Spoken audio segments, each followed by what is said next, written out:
Well, speaking of which, then, taking your background of industrial engineering and moving into project management, it sounds like you have kind of a through line for what you feel project management is for you. Do you have a set of values that you followed, or values within project management that were key to the way you worked?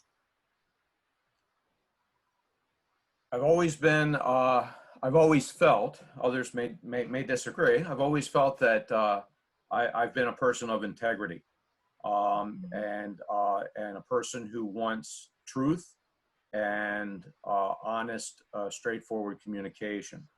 So that can take many forms when tied into project management, starting with, well, what are our goals? Let's lay them out on the table here. Are measurable and what might not be, because we're going to have some difficulty with those latter ones then. Is there a priority? Are some more important than others? All those kinds of things, if you can get the truth out on the table, it's going to Right. help the customer and the project team. Um, Moving from there into developing a plan, you want a Mhm. plan that has truth and integrity behind it. Uh, I One of my favorite stories within Kodak was there was a project that was just getting off the ground. We had a ton of people in a room, maybe perhaps 100. Whereas we were going over the plan for this in front of the key gatekeeper Mhm. who approved the budgets and approved the plan. And he saw the plan up on a screen, and first question he said is, "Where's your buffer?" And even using that kind of word from a higher level manager was unusual to us.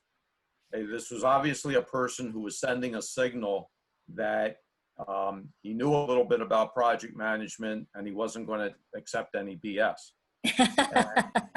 So what he learned very quickly in dialogue with the project manager and the team was that sure, they had put together a schedule that met the already declared end goal, and it basically worked backward from there. None of us have ever seen anything like that before, have we?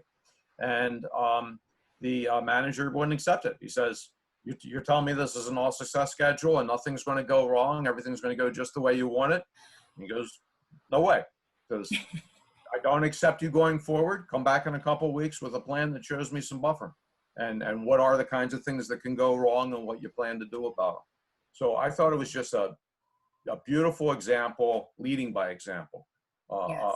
of a manager. So, so all that around the truth, the integrity, don't hide anything. Just, if we got a problem, get it out on the table, because it's not just your problem, it's the whole team's problem. We can all try to address it. And um, and then and then and communication is, of course, a critical part of all that. There might be some reasons on occasion where you don't talk about every little thing to every member of the team, but generally speaking, you want to keep the team apprised of what's going on, what their role is in it, why it's an important project, Mhm. why it's important for them to contribute to the success, and to keep them apprised of any issues that they should be. So honesty, good communication, integrity. That's what I look at. That's fantastic. Thank you for sharing that. And speaking of those values, what are some of your shining moments when you were president that you really just stuck out for you? Uh, I have as many shining moments when I wasn't president as when I was. I will say that while I was president, um, I was happy that we were at least able to maintain our level of membership. I won't Okay. say that we significantly grew it, but it was, I said we started with about 30 in the Mhm. first year. Um, when I was president, it was around 150, and it Wow. kind of maintained that level. So we didn't have anywhere near the numbers that the chapter has enjoyed in more recent times. Okay. But we at least maintain that, and one way you maintain it is, you're communicating to the membership by word and example of some kind of value in it for them. Mhm. The value might be learning new techniques that help them in their job. It might be simple networking, a little bit of fun, and through our monthly programs, we always knew that was a key. A monthly having a decent speaker, getting some people to attend, and that worked. And so I was proud that we were able to keep up that rhythm of the monthly programs. That's fantastic. I was probably, if I were to think about while president, what I wish had gone better was I perhaps wish that we had been able to increase our membership more than we did at that time. But I think that project management was just in its earlier stages of being recognized as an important field. Right. I definitely wish that we had had more company diversity. It was still pretty heavily Kodak. I don't remember the details, but I bet it was 3/4 Kodak, even when I was president. Ted's agreeing. I recognize that right up front, because I'm like, if we're networking here, we're sharing ideas with each other, but they're all within the same company, and that's going to be biased. There's probably somebody else out there that has some good ideas, right? So, but trying to recruit those people was difficult. It's not as simple as advertising. It's like trying to reach people personally, trying to reach their bosses personally, Right. and encouraging them to be a part of it. So we didn't get as far north as I would have liked on company diversity, but that has absolutely changed for the better over the past few years.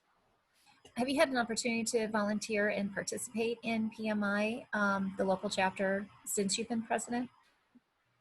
What has been your role with the chapter? So, let me say before and after, okay? Let me speak to both those. So, when I joined in '86, one of the biggest things I initially got into was the PMP certification. Okay. So, that's always fun to talk about, because when you talk about leading edge or bleeding edge, the project management certification was brand new at that time in the late '80s.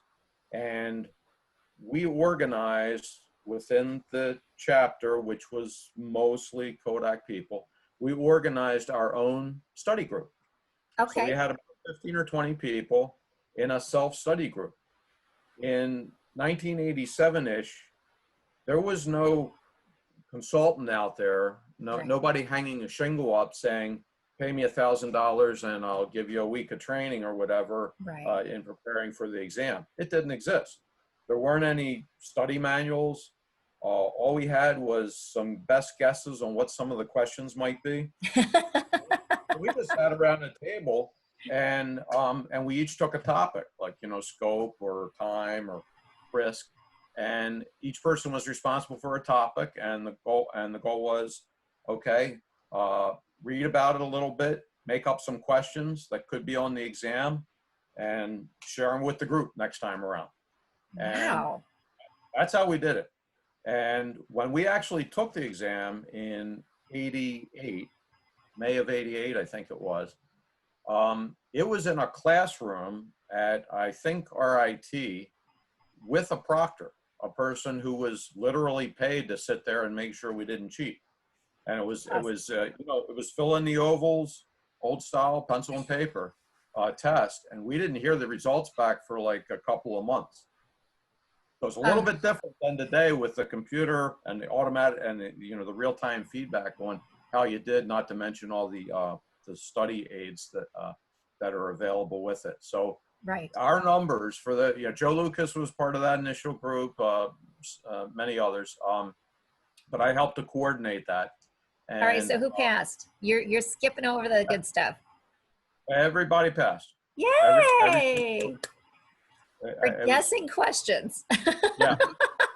Every person passed, and we and our numbers, because they were numbering they were giving you your certification number chronologically based on who took the test when and when they passed.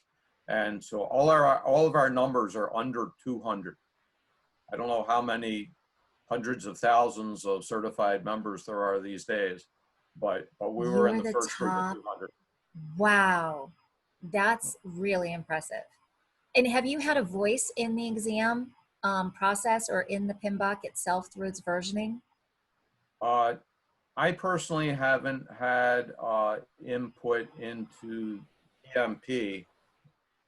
Uh, no, did have input a little bit into the Project of the Year award in its when it got to its format of playoff system, a winner per region and that kind of thing. There Okay. were a couple local people, Van Van Ness and myself and Joe Lucas, who assisted with providing input on how that could be structured. Um, Okay. but uh, but on PMP, no. Now, I went from, that was an early involvement for me, and then I was involved. I was chapter secretary for a year, and I was in charge of programs, the monthly programs for a year, and then that led to the presidency. Um, During that time was this big project at Kodak going on called the Advanced Photo System, and Okay.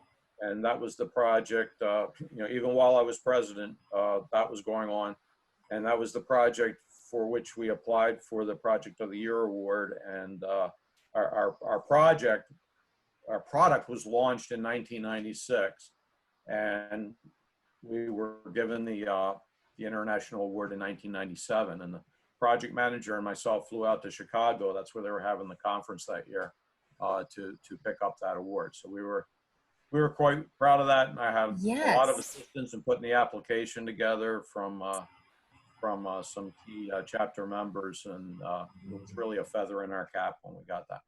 That's And I believe that fantastic. was featured in a PM Journal, wasn't it, Chris?